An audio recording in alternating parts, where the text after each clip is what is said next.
Hi all, I have another interesting game to show you of Leela Chess. So in the Chess.com Computer Championship against Booot, playing white, this is the rapid rumble, 15 minutes per 5-second increment, stage 1.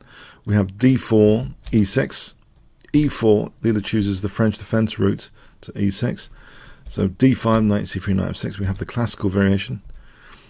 Now e5, knight fd7, h4, inviting the Alekhine-Chatard gambit, which offers white good compensation if black nabs a pawn here.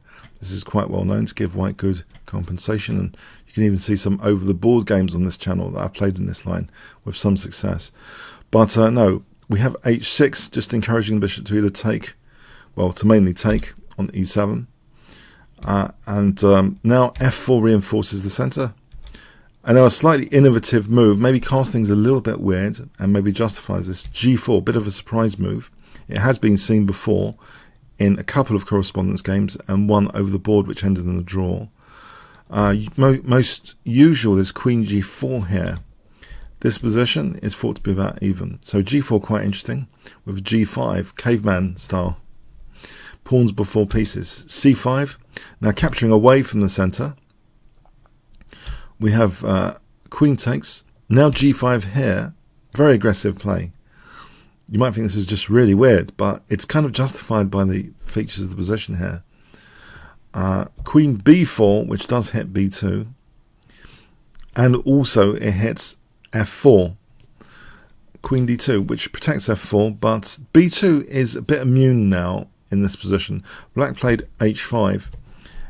If the greedy queen takes b2, then rook b1, g takes. This is just could be a nightmare for black. Look at that rook h3, dual purpose, not just for threatening the queen in some lines, but for rook g3, like here.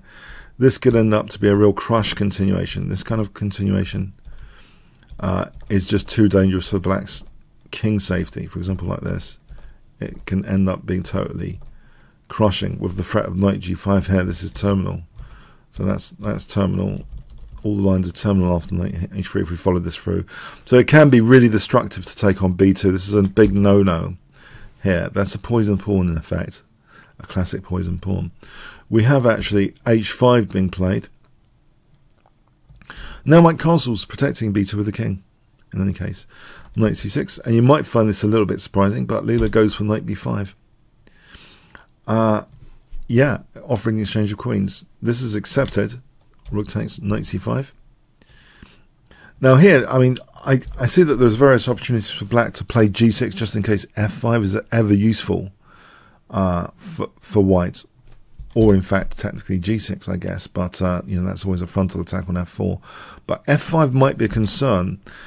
It seems plausible, but it is weakening extra dark squares voluntarily. That's the fundamental issue, I think. And also, of course, it means f6 is impossible to play as well. So there are some drawbacks of playing what you might see as prophylaxis g6. So we have knight d6, knight e7, knight e2, a5. Black's queenside play is interesting because, in a way, without the queens on, this is not really attacking chess. The pawns could be a liability. They have a duality here. They could be a liability as well if they're pushed too far. Bishop g2, which puts pressure on d5 and renews the idea, the concept at least, of f5. And it's here I really thought g6 would be a good safeguard against f5. But if this was played, this wasn't. In the game bishop d7 was played. But if we have a quick look at this, it seems c4 might actually be good here for white, slightly good for white. This kind of continuation, white has a small edge. Look at that d file control. Look at d6. It's comfortable. So bishop d7, and f5 is actually played. It does actually seem to use a flank pawn to sort of take out a centre pawn, basically. Taking out the centre pawn gives access to more central squares, like especially like c4 maybe later. So yeah, taking out the d5 pawn here potentially. Black took out that pawn, knight takes f5. If it's ignored, actually, although it might be tempting to play f6, I don't think this is the intention. f6 actually hands black, it seems, a strong position because of knight g6, with e5 being a total liability. So that wouldn't be the way of playing it. Black would be doing well there, even if white got the h-pawn. It seems black's doing well there. I believe the strongest is actually knight. In this case, sorry, on f5 when it's ignored, probably the strongest is not f6, but actually knight g3 to hit h5. An example, taking, and there's just using the f6 square here with rook f6, installing on f6. This is tactical based on d7. So this is an interesting idea. So taking on e4 there.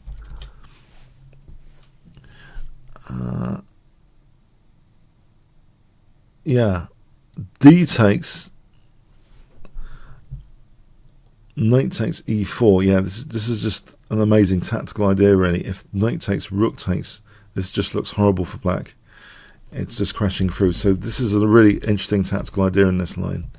So if we go with this continuation, white has a big advantage here. Look at that installation on d6 and f6. That would be a real nightmare on the dark squares. So we have actually knight takes f5, clearing that pawn out. But look at the d5. d5 is dropping. So what does this actually mean? There's double pawns here as well. There's e5 potential frontal attack though. That e-pawn looks loose here in this structure. That's a short-term issue. But immediately there's also g6 threatened. So it's against g6 in particular, it seems, this next move to parry that bishop, pinning that pawn. That seemed to be the top priority here. Just to have a look at an alternative here, g6. So there's no time ever to take on e5 here. This would be too strong. And here, knight f4. This kind of scenario is actually, I believe, even though engines might think it's even, I believe this is favouring white. Long-term prospects seem better for white here. Okay, so bishop e6, and we have just supporting d5, and now b3, a4. Now this is a little bit as though it's encouraging pawn mobility later, because you can imagine now, later, if this is exchanged off, c4 and b4, which wouldn't have existed if the pawn's still on a5. So the pawn mobility, I believe, is generally increased with this kind of move. So we have king b2, bishop takes, rook takes, knight e6, and we can see c4 with the possibility now of b4. So pawn mobility, I know at the moment it's not possible, but when it can be arranged, b4 will be a nice move. And in fact, after rook f1, okay, we have that protected, knight f4. So we go into rook and pawn ending, black plays this, and you can see here that b4 is potentially on the cards now. But white seizes firmly the d file here, and now rook b5, making this pawn kind of immune because the rook takes b7. Black played rook a8. Rook takes e5. The problem is this is two connected passed pawns basically. And sometimes this pawn, well, as well as being stopped here, sometimes a rook can go to f6, for example, to get behind it. So it's not that much of a killer pawn in return. So let's have a look here. We have actually rook a8, not wanting that pawn trade. No thank you, black said. So rook d6, and that does give rise to the possibility of rook f6 getting behind that pawn. Now we have king c3. Now here again, e5 seems to be left to be taken, but black played rook a8.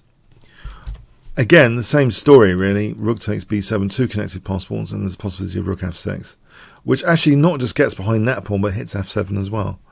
So that's much better for white. So we have rook a8. Now ganging up on b7, and that looks awkward, rook a7. King d4, king steps in. King, look at the king compared to black's king.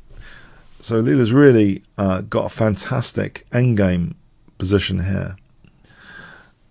So king f8, b4, even though a lot of the engines might have 7-piece table base, Leela's good when it's like more than like 7 pieces with her king. She's often got a more aggressive king than the classical chess engines.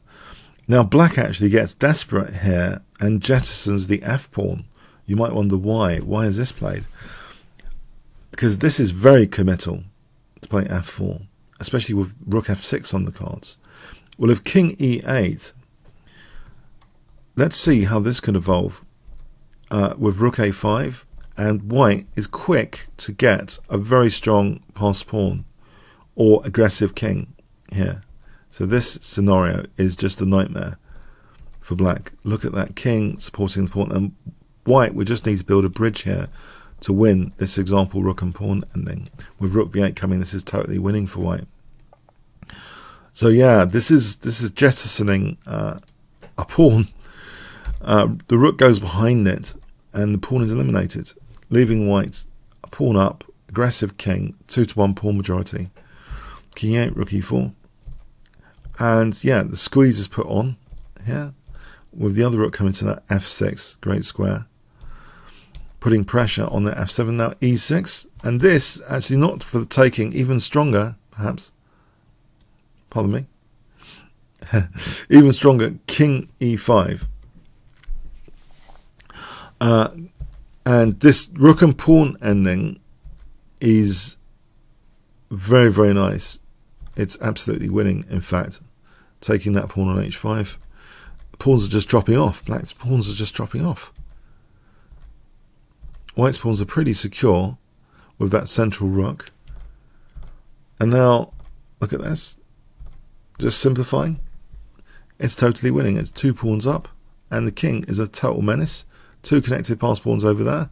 3 pawns up. It's over, bar the shouting. The game does continue a little bit though. Let's have a look. All the pawns cleared off. Now, because of no adjudication rule, it's played to the death. And it gives up a pawn there. It's still winning. As long as she's winning, she knows she's winning and can lead to a win. Doesn't matter how long it takes, basically. That's the policy, basically, of Leela, which leads to some amusing, drawn-out games, which are sometimes not so drawn as one would imagine. So here, queening, and then final touches. Okay, so what on earth happened in this game from that French defence? Well, g4 is quite an innovative move, actually, so I think credit for Leela for that. Great stuff. That I think this game could popularise that move a bit. It has been seen in correspondence style chess as well, a couple of times. So you can see those games. Actually, I put them in the pinned comment of this video if you want to check those 2 STEM games out. And there's an over the board game that ended in draw with that g4. But aside from the theoretical novelty side, f5, yeah, didn't seem to be a major thing on the radar. Not for Booot, and not even for my Stockfish 9 here. It didn't seem to be like a major concern. But it seems as though maybe black went a little bit astray later with the a pawn swapping. You know, that gave white extra pawn mobility, and the king was already in a great active position. So the king activity went up, the pawn mobility went up, and those two really, I think, were the 2 key ingredients for really white's pawns triumphing and black's just dropping off like ripe apples in this game. So quite interesting and instructive, I thought, as usual. Comments, questions, likes, shares appreciated. Thanks very much.